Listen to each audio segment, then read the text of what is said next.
Verse 10, who can find a virtuous wife? For her worth is far above rubies. You know, it's a challenge to find a wife.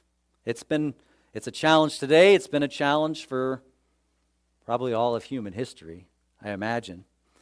You know, it's not an easy task. Now, finding a woman is easy, right? You bump into them every day. They're everywhere you go. And it's not even difficult to find a pretty girl, right? There's lots of pretty girls out there. But a woman of real virtue, that can be a real challenge. And it requires careful, studious searching. Not just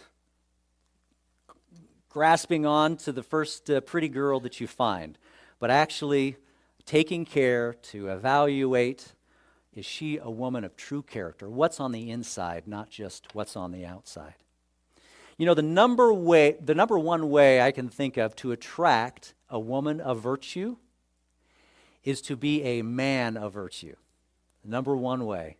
And so if you want a woman of virtue, the number one thing you can do is focus on yourself. Am I the kind of man that a woman of virtue would want to be married to? And it works the other way around, right? If you're a woman looking for a man, become a woman of virtue, and a man of virtue will eventually find you. As we go through, we're going to see a list of things here, a list of virtues.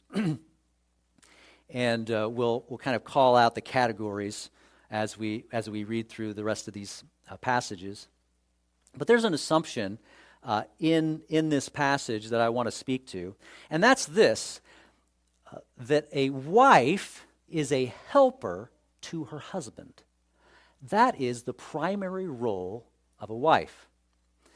And now that idea is controversial today. It shouldn't be, but it is. But all the way going back to Genesis, right? God created a man, and he created him to build and to take dominion over the earth. And then he saw that he needed a companion. And so he designed a woman to be his helper. The King James calls it a helpmeet. A helpmeet just means suitable. So he created a suitable helper for the man. And so this is the role, the perspective, the big picture. When it comes to being a virtuous wife, your role is to be a helper to your husband. And the things that you do, the virtue is going to be focused in on that. You know, some people don't like that. They don't think that a woman should be the helper of a man. That's chauvinist or whatever they might call it.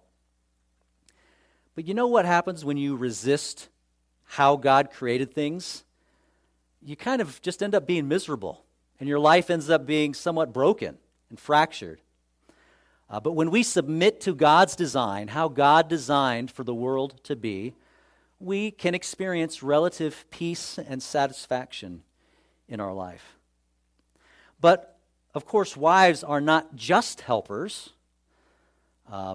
Husbands have duties to their wife, to especially the Bible speaks to loving and cherishing and caring for them. Also living with them with understanding. But the big picture is that in a family with a husband and a wife, whether there's children or not, the husband is designed to lead the family and the wife to follow, to support, to help. And by the way, it's really hard to follow and to support when your husband is not leading or not leading well. And so that's a little call out to the husbands in the crowd. Focus, spend time and attention on being a good leader. Wives who are struggling with a husband who's not leading end up feeling somewhat lost and adrift in their marriage and even in life.